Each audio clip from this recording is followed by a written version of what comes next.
चूना माछ पत्र पोड़ा काहाकू बा भल न लगे। जदि आपण एमिति उपाय बनाइबे ताहले समस्ते खाइबाकू बहुत पसंद करिवे। आउ देखंतु एहा केमिति भल देखा जाउछि। सेथिपाई मु नेइछि किछि चूना माछ। मु चूना माछ को धोई के नेइछि। तापरे आमे पकेई देबा काटिके रखिथिबा पियाज, कंचा लंका, टमाटो और धनिया पत्र, कंचा लंका। टेस्ट अनुसार आमे देई देबा लूण। तापरे आमे पकेई देबा हळदी। तापरे बाटिकी रखिथिबा अदा, रसुण और सरिष बटा को मध्य देई देबा। किछि सरिष तेल देई देबा। तापरे एहाकू आमे भल भाबरे मिक्स करि नेबा और 10 मिनिट पाई ताकू रखि नेबा।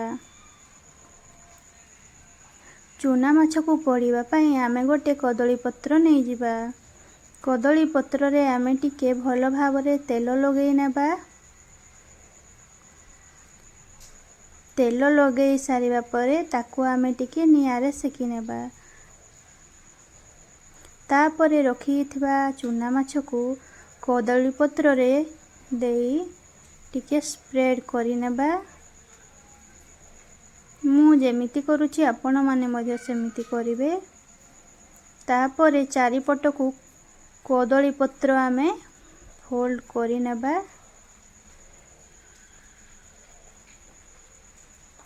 एमिति भल भाबरे फोल्ड करि नेबे। आपण चाहिले याकू कोनोसी सूता साहाय्य रे बांधी मध्य पारिबे।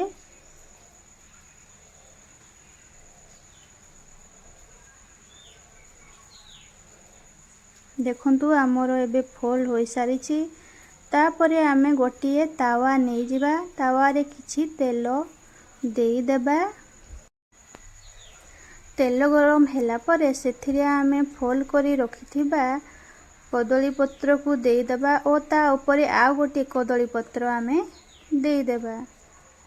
कदली पत्र देई सारिबा परे सेथिरे आमे किछि निया देबा।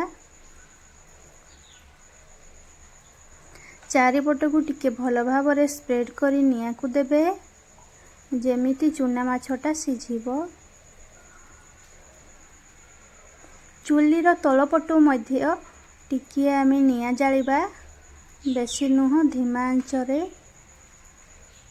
और एहाकू सिझिबा पाई आमे मिनिमम 25 रु 30 मिनिट पर्यंत छाड़ी देबा। देखंतु एबे 25 रु 30 मिनिट होई सारिलानी। तो एबे आमे सबु निया को बाहर करि नेबा। तापरे पत्र को मध्य एबे एहाकू आनी गोटे थाली रे ओलटाई देबा।